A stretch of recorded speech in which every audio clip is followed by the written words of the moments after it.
Greetings from Cyberdelic Space. I'm Lorenzo, and I'm your host here in the Psychedelic Salon.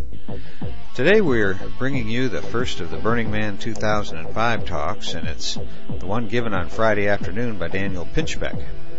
But before I play it, I guess I ought to break the bad news to you right now.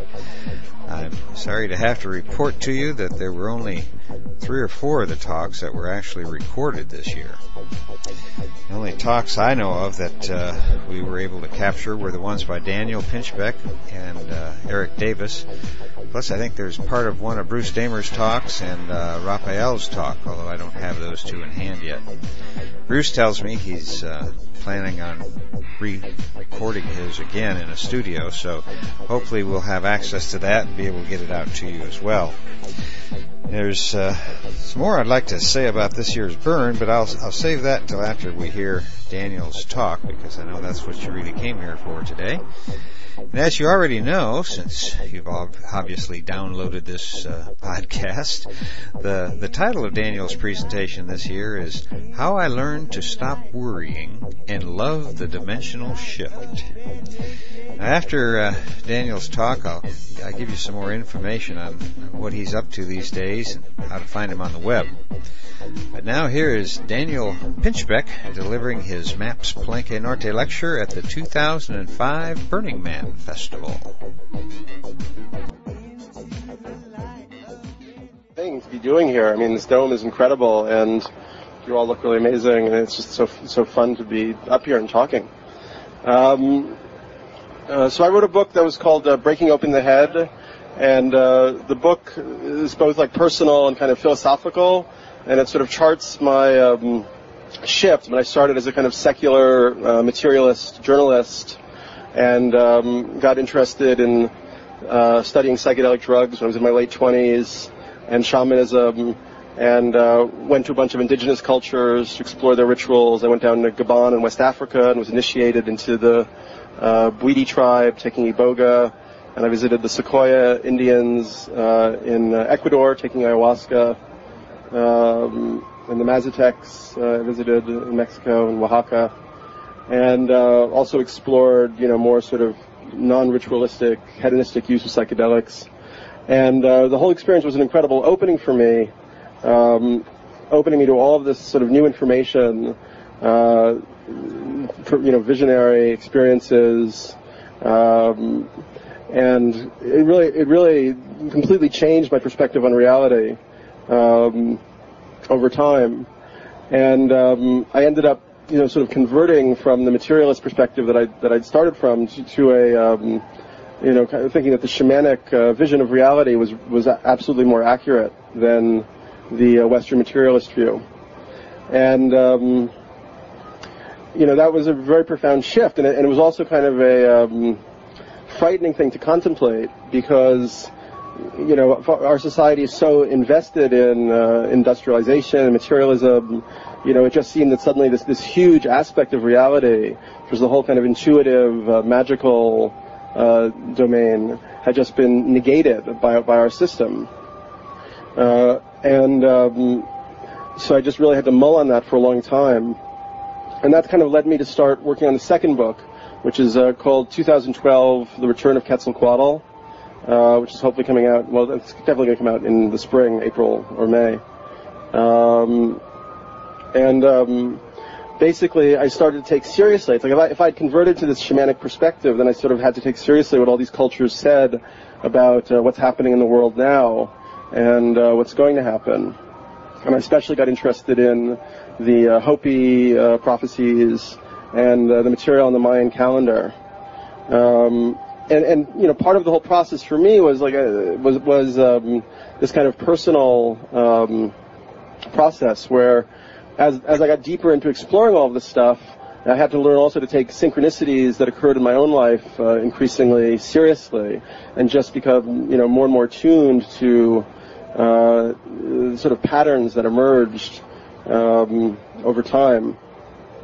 And so, for instance, one thing that happened to me is I'd edited a book that a friend of mine wrote. It was a book-length poem about ranting against corporate globalization and the oil companies, and also talking about using ayahuasca, and also talking about 2012 in the Mayan calendar. How many people know 2012 or have read about it a bit?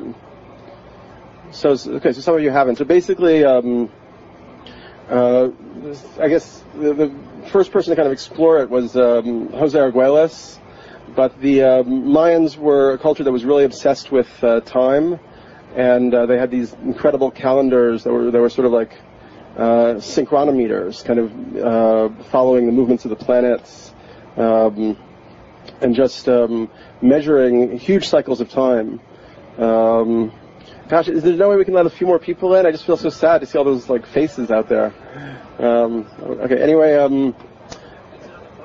yeah, you want to come sit on the podium? That's a great idea. I don't know. What's that? Oh yeah, come in from the side. That's a great idea. Come in from the side. You can sit up on the podium. I like that. Yeah. There's stairs in the back. Yeah. A lot. Looks pretty strong to me.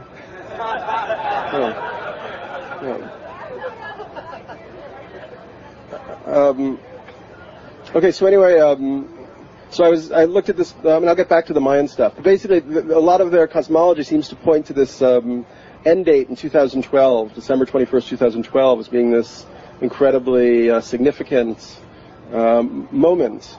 And they really memorialized it in their stone structures and kind of pointed towards it and alluded to it in a lot of different ways and different levels.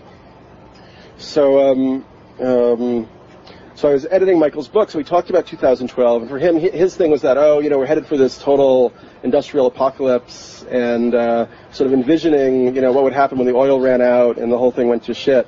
And I sort of put off editing the book because I didn't really want to deal with it, and I was in my house in downtown Manhattan, and finally I was like, all right, I've got to work on Michael's book, and it was in the morning, I opened the book, finally started, thinking about it and making line notes, and after about 15 minutes, there was this weird thud outside of the window. And we opened the blinds, and there were the World Trade Towers burning down. And the book was already titled World on Fire. So that, for me, was one of many really significant kind of synchronicities that just led me to feel that whatever investigation I was making was somehow a really important one, and that there was, something to this whole Mayan calendar stuff.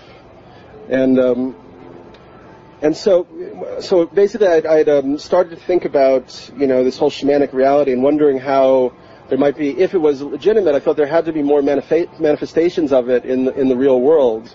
And kind of almost out of giving up. I also got very into, after editing Michael's book, worried about the whole this sort of collapse of the ecological systems, and the sense that we are headed for this incredible breakdown point. Through the global climate change and the depletion of the oil and so on. So in the midst of my kind of despair over all this stuff, I started looking into the crop circles, which I'd always kind of assumed were a hoax. But, when I began to look at them, I realized that they developed into this huge phenomenon that had become incredibly complex. And the glyphs themselves were just amazingly beautiful and extraordinary. And I got an assignment from Wired magazine to write about the crop circles. So I had an opportunity to talk to all these people who've been researching them for years, people who completely debunked them, scientists who had also been studying them and had done work on how the plants were affected in the formations. And the one guy I talked to who I kind of enjoyed the most was this guy Michael Glickman, who was a former architect who moved to England and retired and spent 10 years just studying the crop circles. And when I talked to him, he was like, look, this is what I think is going on with these things. He ran down a little bit why he didn't think they could possibly be hoaxes, which I can explain in more detail if you want. And then he said that he felt that they were indicating a dimensional shift, and that this shift was going to culminate in 2012. And that some of the crop circles had been synchronized, had shown, dates relative to the Mayan calendar, including one that had appeared in the late 90s, which was a grid that had the number of squares in the grid were exactly the number of weeks from that point until the end of 2012. So he gave me, then I went to England, to Glastonbury, where he gave a conference, and I heard him give this talk where he really went into his kind of signs of the dimensional shift. which I've kind of kept thinking about and just kind of elaborating on over time.